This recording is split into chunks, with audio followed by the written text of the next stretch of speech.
Dan hadir pula Komcap yang ada di pengurus pusat Bang Ewen ya. Ini juga membantu di gugus tugas Papua yang sebetulnya nanti bisa saya minta untuk memberikan pandangan ya setelah ini kaitan dengan apa yang sudah dilakukan kaitan dengan gugus tugas Papua. Nah, yang paling penting dalam konteks kerja yang perlu kita laksanakan adalah membangun ekosistem pemuda Katolik, ekosistem organisasi.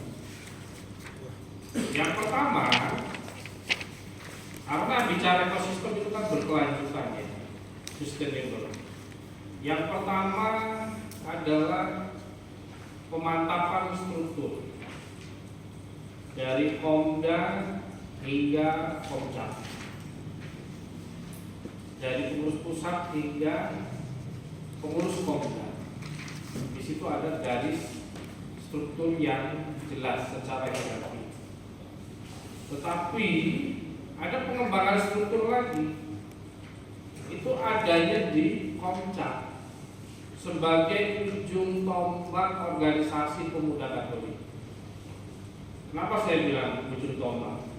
Pertama, Komcap punya kewenangan istimewa merekrut anggota sebanyak-banyaknya tanpa terbatas, kecuali di Yalimo mungkin hanya karena ada satu stasi, mungkin hitungan umatnya bisa 10 jari atau mungkin nggak sampai 100 ya.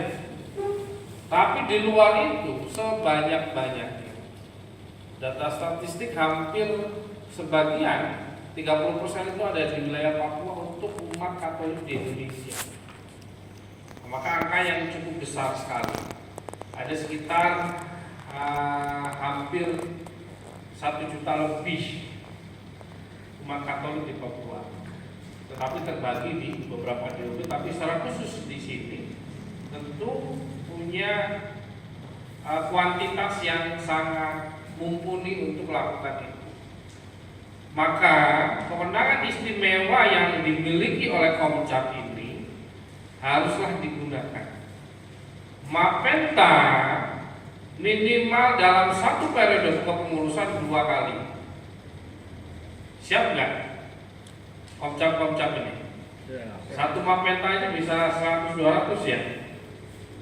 Kalau biasanya ya, kalau saya lihat itu. Apalagi kalau secara berkelanjutan, tentu teman-teman punya anggota yang banyak sekali. Nanti akan terhubung, terkoneksi.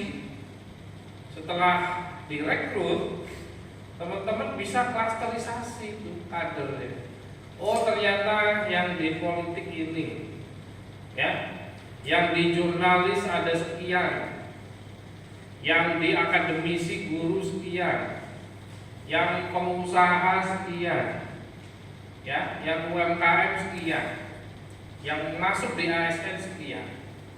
Dengan demikian ekosistem itu akan ada ketika kita membutuhkan resource itu. Artinya Komcap dan Komda itu harus punya basis data yang sampai ke sana. Kalau tidak, maka yang muncul adalah litani, ya. Oh, kami ada kesibukan. Nah, itu litani-litani itu begitu sudah cukuplah di pemuda Katolik itu. Lalu yang kedua, keistimewaan penguatan pengembangan struktur itu juga dimiliki oleh Komcap, yaitu membentuk Komar. Hitung ada berapa kecamatan di Yalimo, hitung ada berapa kecamatan di Kabupaten Jayawijaya, Kota Jayapura juga ada berapa kecamatan. Dibentuk caretakernya masing-masing setiap Komar itu, setiap kecamatan atau distrik, ya. Dengan demikian teman-teman punya kaki struktur di bawah. Fungsinya apa? Ketika bicara basis data, kalian ada. Ketika rekrutmen, keluarkan SK anggota. Kalau di PM3 dulu mungkin PAB ya, Setelah MPRD kan ada pembacaan SK ya, atau pasca mabim. Tetapi di Pemuda Agung cukup dari Mapenta saja sudah masuk bagian dari anggota. Keistimewaan lagi apa? Bentuk tingkat di bawahnya lagi, tingkat desa atau apa begitu. Kalau di sini apa sebutannya Pak Ketua? Desa, desa ya, kampung. Nah, itu dibentuk, ya. Ketua tim kampung ini, tim kampung dengan demikian teman-teman sudah seperti sistem partai. Karena memang dulu kita partai Katolik, memang sampai mengakar di bawah. Karena kita punya 3 fungsi keorganisasian. Pertama, kita sebagai organisasi berbasis keagamaan. Betul? Di sini ada yang agamanya Yahudi, ada agamanya apa? Sikh, Islam, nggak ada kan? Kita berbasis agama Katolik. Yang kedua, sebagai organisasi kepemudaan. Dan saya masih lihat ada yang berjiwa muda, ya, 17 sampai 45. Ya mungkin ada yang lewat-lewat dikit lah, nggak apa-apa lah. Ya, kalau UMK itu kan yang penting belum menikah sampai 35 tahun. Kalau sudah menikah, wah, sudah nggak bisa UMK. Ya. Lalu yang ketiga, kita sebagai organisasi kemasyarakatan. Jadi organisasi keagamaan basisnya anak muda, kita sebagai organisasi kepemudaan memang anak muda. Ketiga, kita sebagai organisasi kemasyarakatan. Maka fungsinya di gereja atau di masyarakat? Bermasyarakat berarti kan? Artinya harus mengenal tokoh-tokoh adat, tokoh agama, tokoh pemuda, lintas UKP dan lain sebagainya. Dan aktivitas kegiatannya pun bermasyarakat.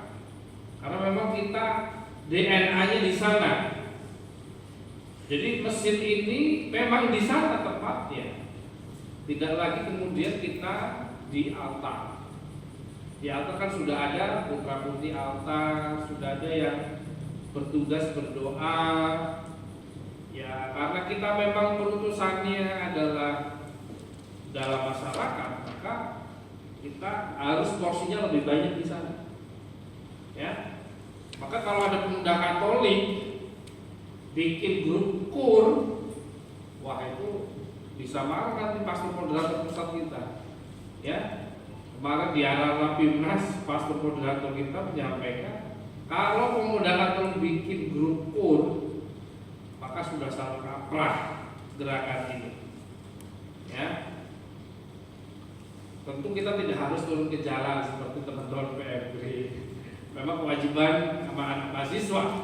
Tapi kalau pemuda Katolik adalah sinergi kolaborasi. Itu penting karena punya pemikiran, punya daya kritis, punya bargaining position yang jelas sebagai organisasi. Itu. Lalu kemudian yang selanjutnya setelah struktural keistimewaan yang dimiliki, maka lakukan pembinaan organisasi. Kalau formal Mapenta, setelah Mapenta lewat Komcap harus tuntaskan KKD. Ya. Setelah KKD lalu minta ke Komda untuk di KKMK. Di tingkat dasar sampai tingkat menengah kepemimpinannya.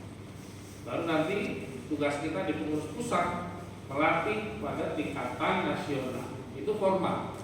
Tetapi lain lagi, perutusan yang lain adalah melakukan pembinaan dari berbagai bidang yang sudah diklasterisasi tadi. Ya, kan sudah rekrut, pengurus ada, berbagai macam profesi itu dikembangkan secara SDM. Ini penting untuk kemudian ketika kita cari orang yang mampu dalam urusan media misalkan bagian urusan bisnis misalkan, ya Dodi misalkan atau siapa, ya kalau urusan Kang Aso ini ketua komnas, semua adalah urusan harus dimainkan. Nah, itu. Lalu kemudian kembangkan juga jejaring kolaborasi program-program yang ada di pusat untuk dikembangkan di daerah. Mana yang bisa diadaptasi? Kita ada bank sampah. Kalau mau jadi proyek nasional silakan ambil. Nanti tim dari pengurus pusat akan turun memberi pelatihan. Mau kewirausahaan kita sudah dengan Gojek, Tokopedia dan Alfamart sebentar lagi. Alfamart kan ada di mana-mana di sini. Nah, kita sudah kerjasama dengan level pusat untuk kemudian nanti pengembangan kewirausahaan atau ya minimal dapat voucher belanja. Kemarin di Banten sudah lakukan dapat voucher 20.000 per orang. Lumayan ya buat beli minuman sama permen mungkin ya. Tetapi itu adalah gift dari mereka yang kemudian kita pakai. Intinya kolaborasi ini harus ada benefitnya untuk teman-teman. Kalau tidak ada, tidak usah. Keuntungan itu kita berapa? Pembagian dan lain sebagainya ya. Lalu kolaborasi juga dengan kalau yang memang suka dengan produk jualan, kita ada juga di pusat namanya Petra Natura.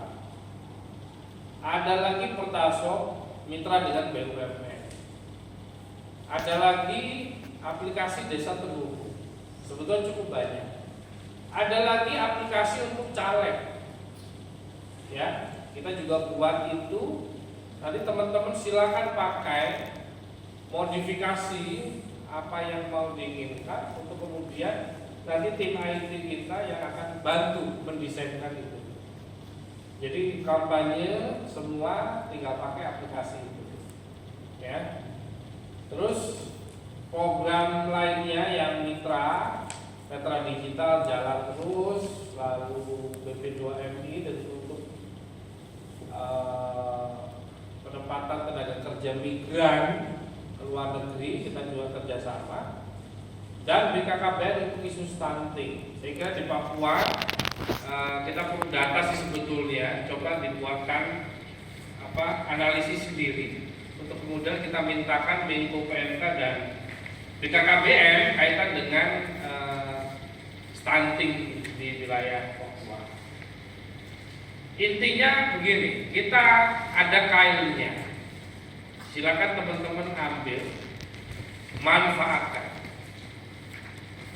Harus ingat, kita ini adalah pengurus, betul? Tugasnya pengurus itu apa? Tugasnya pengurus itu harus ngurus, betul? Ngurus, berarti bekerja.